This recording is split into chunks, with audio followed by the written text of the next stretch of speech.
Hey all, hope all is well. This is another video in the Road to Grandmaster series. And in this one, I'm going to be going over my round 7 game from the Charlotte GM-IM Invitational in January 2019. Now, if you followed this tournament thus far, you know it hasn't really gone well. I slipped to -2 after losing in the 6th round against Gary Shankar. And yeah, I haven't managed to post even one win, and we're in round 7. So really tough tournament for me.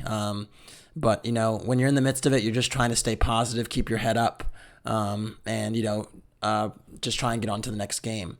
I think one of the decent things about American tournaments, normally it's considered a criticism, but if you're not doing well, you actually normally play more than one game in a day, so you have the opportunity to right the ship with another game relatively soon, if there are 2 games a day. So I certainly had the opportunity here to kind of like forget quickly and just get into playing again. I think sometimes it hurts when the game actually lingers and you're like, oh, I have to think about this for a whole 24 hours, something like that.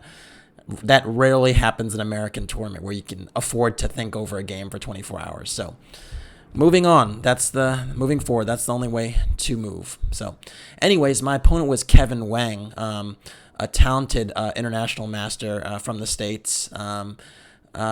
He actually has a very solid playing style. I actually respect his game quite a bit because I think I do something similar.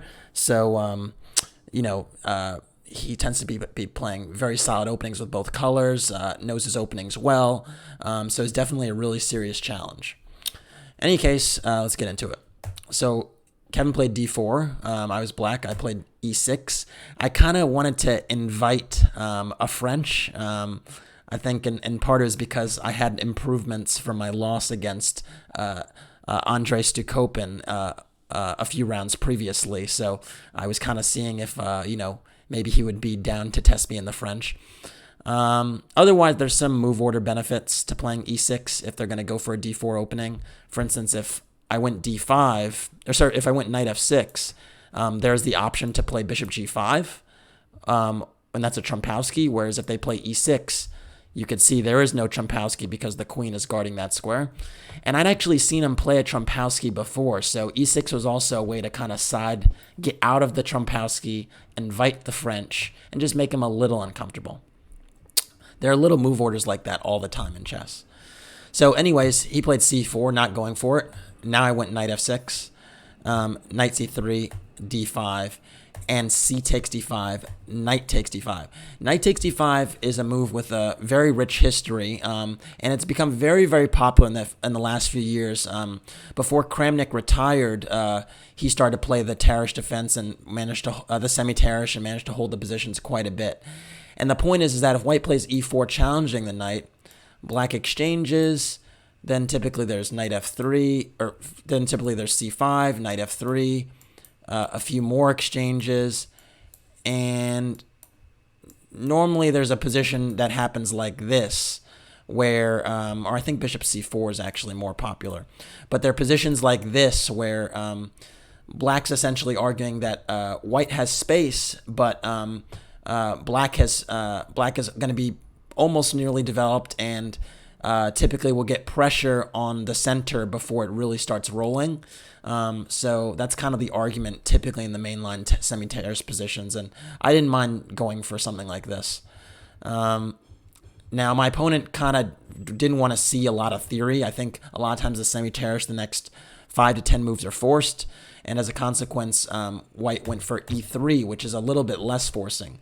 The idea is that, now I'm not as willing to trade on c5, on c3 like in the previous lines, because I'm not really challenged, and it's just not worth it to take on c3 that quickly in this line. So because of that, I actually went for c5. Bishop d3 is played. And that's the other point here, is that in a lot of these positions, white is actually willing to play with an isolated pawn. So you could see already I could take on d4, but after e takes d4, white would get these active bishops on the diagonal, and it's a tug of war to see whether I'll have pressure against the Isolani, but white would be trying to checkmate me. So I went for knight c6, not taking on d4 right away.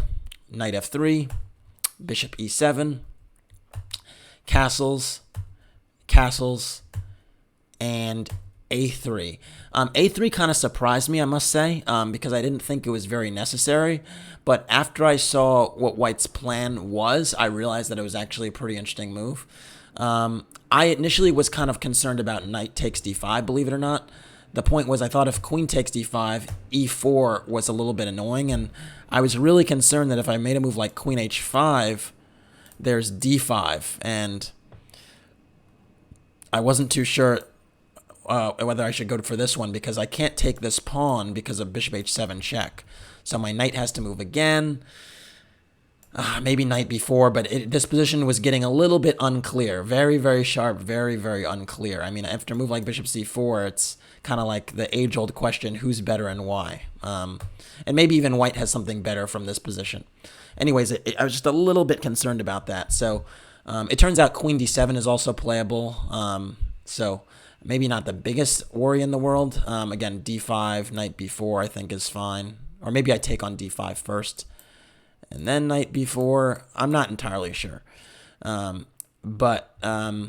Yeah, it was something that I was concerned about.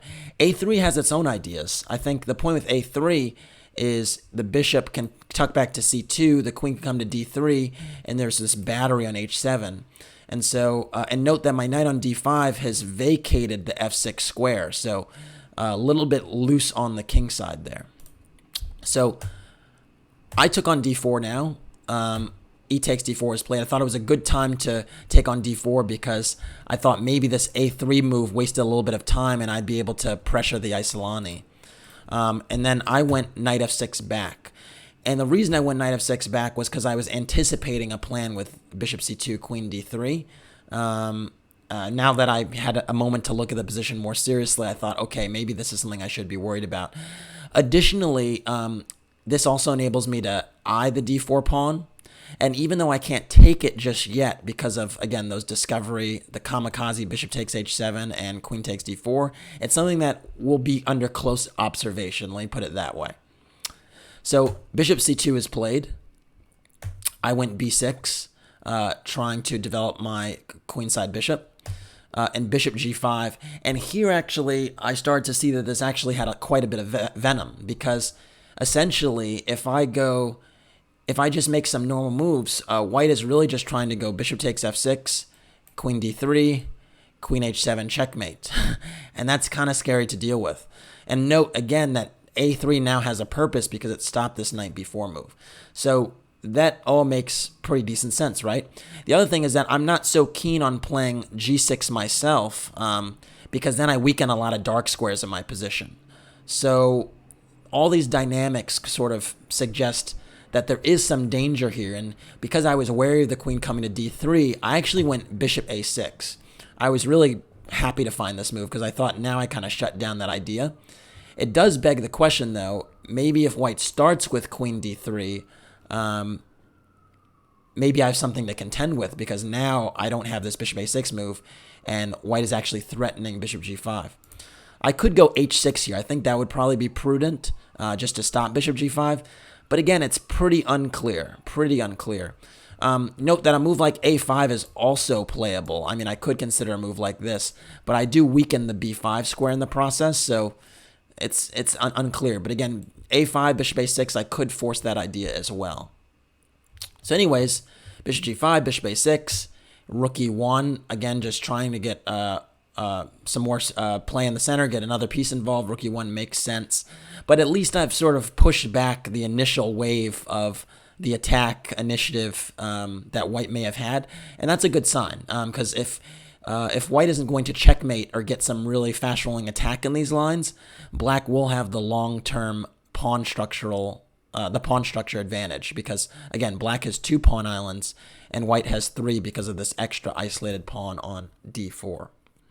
So I went h6, bishop h4 is played, and then I went rook c8. Rook c8, it's a very, very important move to start getting the rook bearing down the c file because typically that's where Black's counterplay is coming from, the c and the d files. Now, I love my rook on this other rook on d8. this rook on c8, and then maybe even knight a5, knight c4 at some point. But just getting pressure on the c and d files is kind of where my counterplay is going to come from. Rook c1 was played. I thought that was kind of a tepid move because I can't imagine the rook really doing very much on the white rook doing very much on the c file, so I was not impressed by this at all. And I went knight d5. I thought this was the perfect opportunity for me to exchange this kind of annoying bishop on h4, reduce white's attacking potential, and then get a little bit closer to a position where I can kind of target the d4 pawn without having to worry about being attacked. So I thought this was a very nice move. Additionally, in some lines, I'm actually threatening knight takes c3. So let's say bishop g3 is played. Now knight takes c3, b takes c3. I have bishop takes a. Well, not yet. Bishop takes a3, maybe not yet. Doesn't work because rook a1 and these bishops are hanging.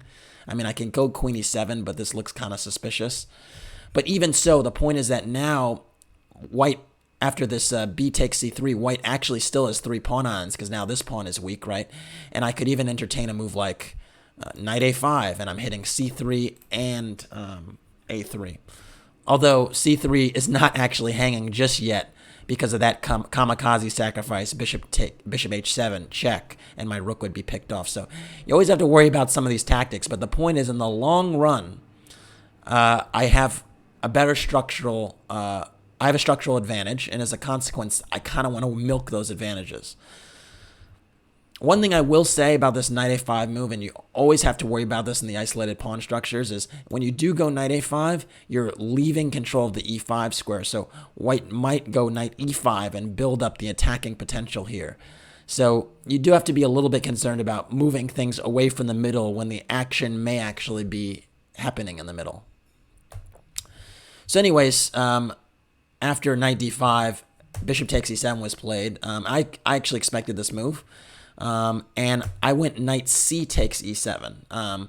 The point was that I wanted my rook to bear down on the c file still, and I wanted to pressure the c3 knight.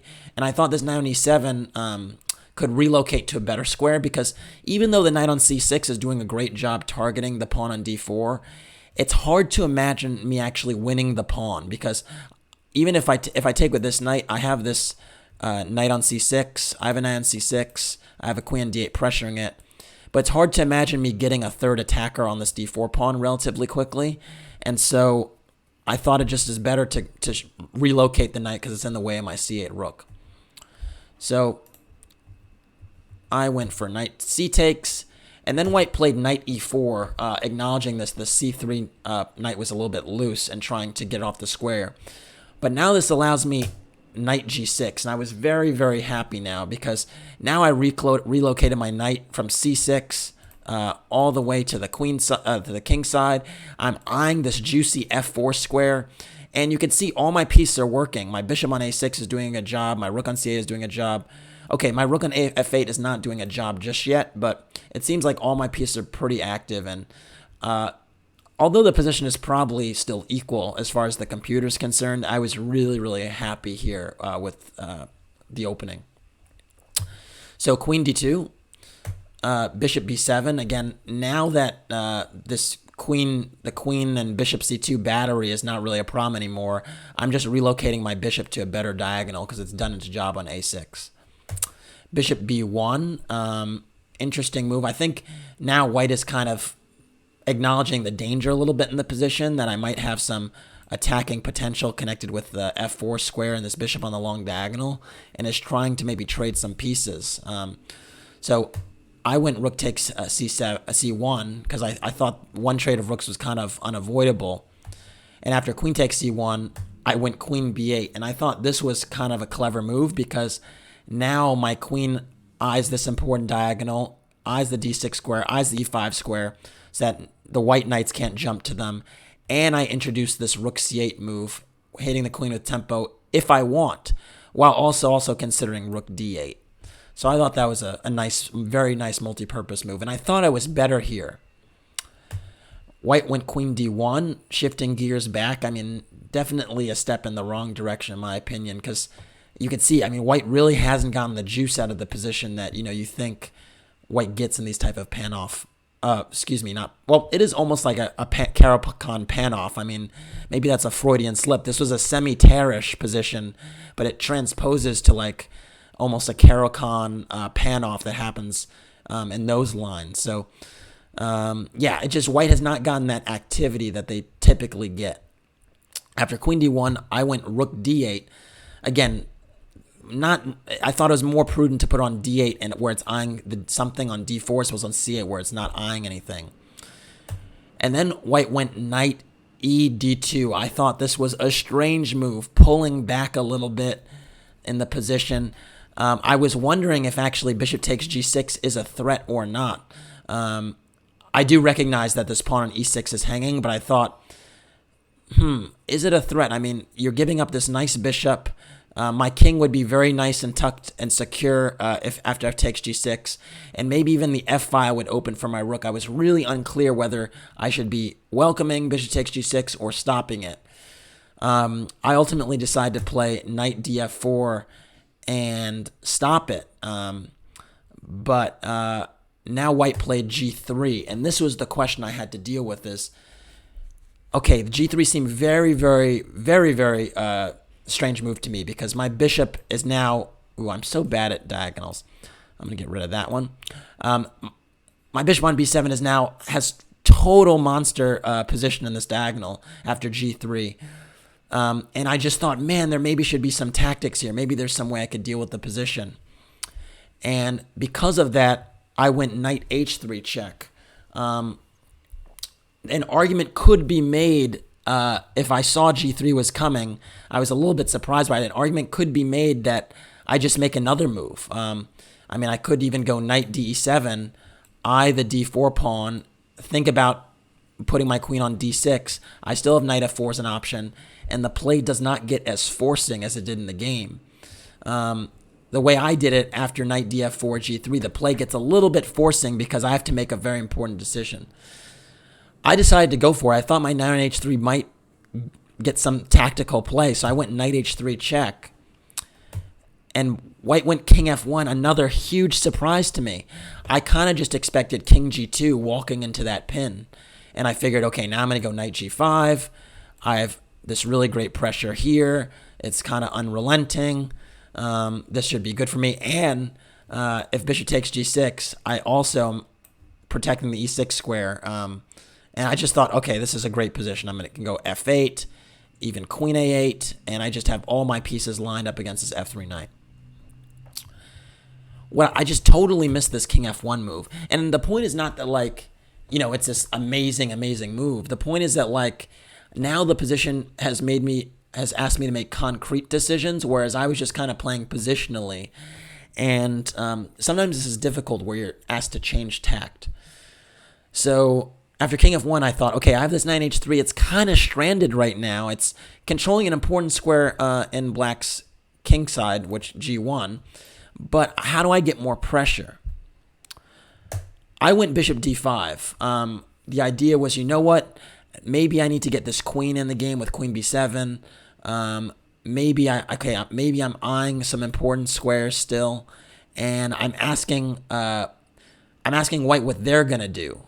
Show me what your setup looks like, and that maybe will determine mine. The other thing with bishop d5 is I'm defending the e6 pawn. So again, bishop takes g6. I'll just take it with f takes g6, and my rook can go back to f8 with a lot of pressure. White played bishop e4. I think this is a very, very good move. Again, seeing my bishop on d5 as this monster piece and just deciding to neutralize it. And the other concern is that if my bishop on d5 gets traded, and I don't have the same influence on the long diagonal, now this knight on g2 is very airy. This knight on h3 is very airy because king g2 comes in as a possibility, and I don't have the same pins if the bishops are gone. So because of that, I went queen b7, still trying to establish that same pressure on the long diagonal. White went queen c2. And now I went knight e7 because I thought, you know what, maybe this g6 knight is not doing so great there anymore with the g3 pawn kind of limiting my mobility. Then bishop takes d5 happened. Queen takes d5. Again, still trying to keep the pressure on the long diagonal. Rook e5, challenging my queen in that long diagonal. And I went for queen c6. The reason I went for queen c6 was I was a little bit worried that if I went queen b7, again, sort of an oversight, but I was a little bit concerned about rook h5, hitting my knight on h3. It doesn't have anywhere to go except g5. And if knight g5, things get very, very sharp all of a sudden. Note that if knight takes g5, I cannot capture because there's queen h7 check. That would not be wise. Or I don't think it would be wise. And it just becomes a very, very sharp position. Now, okay, I could go rook c8 here, challenge this queen. I think that's actually very important. But even here, now let's say a move like queen e4, and now my knight on h3 is attacked, my queen b7. I need to trade queens. And, well, it's a tricky position. I mean, again, black is not bad here. It's just tricky. I mean, I probably can play knight g5 back. Maybe something like this happens and my rook infiltrates, and maybe I have some nice pressure here. But now white is a pawn up. So again, tough decisions to make over the board. Again, I was still trying to play positionally, and then it didn't really work because my knight's on h3. So I went queen c6, trying to trade the queens and anticipate the rook h5 move. Because now after queen takes c6, knight takes c6, rook h5. I do have to play knight g5, but after this trade, at least the d4 pawn is hanging, which I recover here. And I thought, you know what? Black still should have a tiny edge here because my rook on d8 should be better than the rook on g5. I mean, my rook is on an open file already. This rook is a little bit caught out, misplaced. And I thought my knight might be ready to jump somewhere and get some type of pressure. White played rook e5. I thought that was a reasonable move. And I went for f6, challenging that rook. But then rook e3, I thought that was a very, very good move. Point being that now this rook tries to go to d3, pins my knight to the rook, and just kind of nullifies the pressure that I'm trying to get. So I thought that was a good move. I went for rook c8, trying to grab the file before white did, or before white challenged. Note that a move like rook c3 would not be wise because I could take here, and I think knight b5 is annoying, but even here there's knight b1. The passive and ugly looking knight b1 holds the position together for now. So it's not entirely clear. So a lot of things I had to kind of wrestle with. White played knight f3 here, trying to trade these knights and just get to a rook endgame with even material, which I think, Kevin was just confident he'd be able to hold. And the problem is I kind of can't do anything about it because my knight is holding the e6 pawn. So if I move it and try to avoid that trade, my e6 pawn just hangs, and there's no effective way to move it. So I took, and now we're in a pure rook ending. Now, I still felt I had a little bit of activity here. I mean, my rook on c8 is still, I felt a little bit better than rook on f3. I thought there was some activity going on, so I try to improve my position here. I go rook c2, b4, king f7, and I'm trying to go e5, king e6, just take as much space as possible and put some pressure on white. But white does well to defend here. Rook d3 I think is a good move, just threatening rook d7 check, getting the rook off of the ugly f3 square tempo. I have to go king e7 to deal with that. And now h4. I think h4 is a very, very important move. Point being is that now white manages to get some space on the king side and sort of neutralizes my space gaining attempts. Note that if white makes a kind of a lazy move, let's say king e1, I can go g5, and the difference here is that white can still play h4, but at least now the pawns are isolated, these ones, and they're a little bit easier to target. For instance, let's say rook c1 check, king e2, and rook h1, and all of a sudden I might get a little bit of a smidget of pressure going, right? Because this pawn is loose. A move like rook d4 to protect it. I might play a move like e5 and challenge. Actually, maybe I'll start with rook h3 first. and then, challenge this a4 pawn. And just a little smidgen of pressure. It's not anything serious. Again, not a winning position at all. But just, again, these pawns are a little bit weak. If white manages to lose one of them, then they're really having to defend.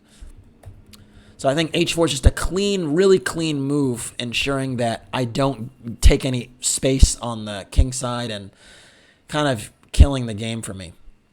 Now, I went f5, again, still trying to play for something. King g2, g6, holding up this h5 pawn. Rook e3, a6, rook d3, b5. Again, slowly trying to fix these pawns and take a little bit more space on all sides of the board. My dream scenario was if I get my pawn to e4 and maybe my king up the board, just maybe a3 will be harder to defend. So rook e3, rook a2, rook c3, king d6, rook d3, king e5, king f3, rook c2. And basically my point here again is this rook is defending this pawn horizontally on a3, but it doesn't have a lot of squares left, right? Rook b3 and rook e3. So I'm trying to just slowly move up the board, and maybe white runs out of moves. So king e3, king f6. Now I'm thinking about preparing e5 in some lines. Rook d6, rook c3 check. Rook d3, and now I was thinking, what's the consequence of this pawn endgame? Do I have something here? I decided not. I think white can kind of just. I think white holds this pawn endgame. You might want to consider it yourself, and if you want to analyze on your own. But I felt that pawn ending was drawn, so I didn't go for it. I went rook c6. And now white played f4, and I was a little bit disappointed to see this move because it kind of destroys any of my ambitions. Note that, again, a kind of nonchalant move like king f3, all of a sudden I have e5 and I'm playing for some stuff. I have e4 check as a possibility. I might move my king to e6 first, and you can see if white does nothing, if like king e6, king e2, again, I'm going to start to take some space. And now it becomes tricky. Now it's not an easy task anymore. So very alert move, this f4 move, kind of getting in the way of my ideas. Now I went e5 anyway. I'm trying to force through the position, but after this exchange, I don't have any more. I have one more break, and I've taken enough space on the file in the center, but the rook still has enough squares on the third rank to hold this pawn comfortably. So king f3, I went king f6 back to try and play g5, king f4, check, and now g5. Again, I'm trying really hard. The point is here, rook d6 doesn't work because I have king e5, and if rook takes a6 now, I thought this would be very, very risky because now I have g4 check. And note that a move like king f2, okay, well, this might also be drawn, but I thought that rook c2 is king e3. I thought this one now, rook g2, I'm getting serious winning chances because I can take on g3 with check, have two connected passed pawns, and I thought that'd be a nice one. And then note if the king goes back, now I have this king e4 move potentially. Or no, actually, I think I might start with f4. And this is a really, really funny type of device in these rook pawn endgames, where after g takes f4, I don't actually take the pawn. I go king e4 and use the f4 pawn as a shield for me, for my king. And this position would just be winning. Note that like h5, king f3, and there are mating threats. So, I was trying to kind of get some of these ideas off the ground, but very, very tough, especially when, white doesn't have to allow this type of stuff. So after g5, white took, h takes g5, king takes g5, and then when king e2, and I've made all the pawn breaks I could possibly make. I could play f4, but that doesn't solve anything. So I went king f6, king f2, king g5, and we agreed to a draw in this position. what is there to say? I think, I did kind of neutralize White's initiative in the opening. I was pleased with that. I think I had an advantage in the middle game playing against the isolated pawn. I think I helped White trade pieces a little bit too conveniently to an endgame that was easy to hold. I think I should have kept a little bit more pressure on in the middle game. And that's something I need to work on. It's something that has been a theme in my game sometimes where I'm too willing to go to endgames because I know I'm good at them. But, you still need to have a little bit of sauce in the position for it to be worth it to go to the endgame. So something to think about. Anyways, that was it for this one. If you like what you saw, please like the video or subscribe to the channel. And if you want to support the Road to Grandmaster journey, you can check out a way to just support it in the description below. Thanks. Have a good one.